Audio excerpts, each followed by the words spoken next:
విద్యార్థుల తల్లిదండ్రులకు,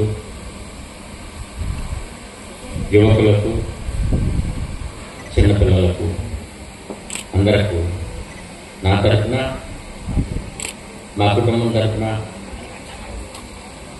మన సమాజాన్ని తీర్చిదిద్దిన మహనీయులైన డాక్టర్ బాబాసాహెబ్ అంబేద్కర్ తల్లిదండ్రుల తరఫున మీ అందరికీ ప్రత్యేకంగా అభినందనలు తెలియజేస్తున్నాను. ఈ విద్యా ఉద్యోగ ఆలోచన సభ అనేది నిజానికి 15 సంవత్సరాల పీరియడ్ ఏం కాదు. చాలా అంతకు ముందు కాలంలోనే మనం ప్రారంభించడం జరిగింది. ఇంకా చెప్పాలంటే మన పేరయ్య మామ గారు మా ఇంటి పైన మొట్టమొదట ఈ ఇట్లా చేస్తే బాగుంటుందని ఒక ఆలోచన చెప్పి అందరినీ పిలవడం జరిగింది. ఇంకా అంతకు ముందు కూడా ఈ ఆలోచన నెమ్మదిగా చదువుతారు. ఒక పీరియడ్ అంటూ మనకు ఉండాలి కాబట్టి ఇది దశాబ్దంన్నర 15 సంవత్సరాలు. ఈ 15 సంవత్సరాలుగా ప్రతి సంవత్సరం ఒక పాంప్లెట్ మనం పంపిణీ చేస్తా ఉన్నాం.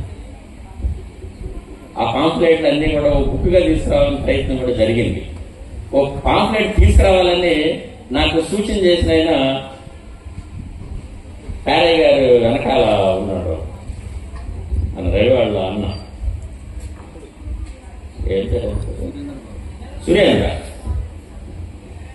ఆ సురేంద్ర ముంగటేడు ఈ పాంప్లెట్లన్నీ మేము దాచిపెట్టామండి, మా అక్క వాళ్ళ ఇంటి దగ్గర ఎక్కడ ఉన్నాయి, ఇదంతా ఒక పుస్తక రూపంలో తీసుకొస్తే బాగుంటుంది అని ఒక సూచన చేశాడు. ఎగ్జాక్ట్ రైట్ అది. తీసుకొచ్చే ప్రయత్నంలో ఇంకా దానికి కొంత మెటీరియల్ కలిపి ఆ మెటీరియల్తో పాటు అది అవగాహన చేసుకునే కమిటీలో దాన్ని ఒక ఉత్ప్రేరక శక్తిగా కెటిలిస్ట్, ఆ కెటిలిస్టుల సంఖ్య పెరిగిన తర్వాత తీసుకోవద్దామని నాకు ఆలోచన చొప్పున ఆడటం జరిగింది. నేను తమ్ముడు నరేష్ కూడా చెప్పాను ఆ మాట. ఇందాక మాట్లాడుకునేటప్పుడు నరేష్ కూడా అదే మాట. అంటే ఎలాగా ఏ తరహా కెటిల్ అంటే ఉత్ప్రేరకం, అంటే ఉప్పు నాలుగు మీద వేసుకుంటే అసలు భరించలేము, కానీ అదే ఉప్పు కూరలో వేసుకుంటే చాలా రుచిగా ఉంటుంది. ఈ కెటిలిజం అనేది అంత ఘాటైంది, అంత రుచి అయింది, అంత మైమర్పించేది, అంత జ్ఞానాన్ని ప్రసాదించేది. అందుకే సామెతల గ్రంథంలో 1వ అధ్యాయంలో 1 నుంచి 7 వరకు ఉండే మొత్తం చదివితే జాగ్రత్తగా ఇంకా బైబిల్ సరిగా అర్థం చేసుకున్న కెపాసిటీ వస్తుంది మొదట. నేనంతా అందుకనే పాంప్లెట్ రాసేటప్పుడు కూడా అది సూచిక, నావికుడికి ఎట్లాగైతే సూచికో విద్యార్థికి అది ఒక గైడ్.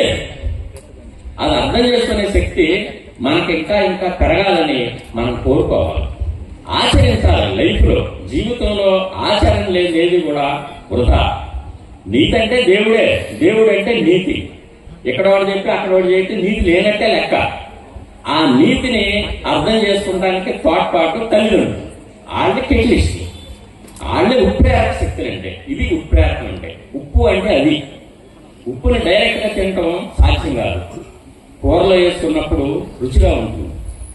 ఈ ఉత్ప్రేరక శక్తులు ఏ సమాజంలో, ఏ గ్రామంలో, ఏ సామూహిక శక్తిలో పెరుగుతాయో, ఏ పాలనా రంగంలో పెరుగుతాయో, ఏ రాజకీయ విచక్షణ పెరుగుద్దో ఆనాడు ఆ సమాజానికి, ఆ గ్రామానికి, ఆ దేశానికి, ఆ జాతికి పరిణతి, సాధన, సంరక్షణ.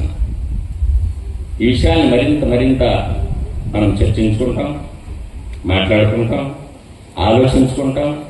ఆచరించడానికి కావాల్సిన బాటలు మరింత సరళంగా ప్రాక్టీస్ చేయడానికి ఈ వేదిక తోడ్పడిస్తుంది. అందులో భాగంగా మీ ముందు ఈ అప్పీల్ ఏంటంటే, ఉత్ప్రేరక శక్తులు, కెటిల్స్, ఈ ప్రేరణా శక్తులు ఎవరైతే ఉన్నారో వాళ్ళు మన సమాజంలో పెరగాలి.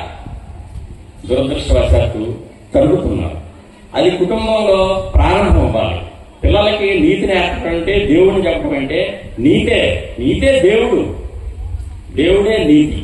ఎందుకంటే ఇంకా వేరే ఏమీ లేవు. అదే మనకి బోధనా సమర్థతకి మొదటి మెట్టు. ప్రియమైన పెద్దలారా, కార్యక్రమం సుదీర్ఘంగా సాగాల్సింది. నేను మళ్ళీ నరేష్ని పరిచయం చేసేటప్పుడు మళ్ళీ మీతో మాట్లాడతాను. తల్లిదండ్రులుగా మనం పిల్లలను తీర్చిదిద్దటం అంటే నైతిక విలువలు, నీతి బోధన, ఇది ఉత్ప్రేరకం.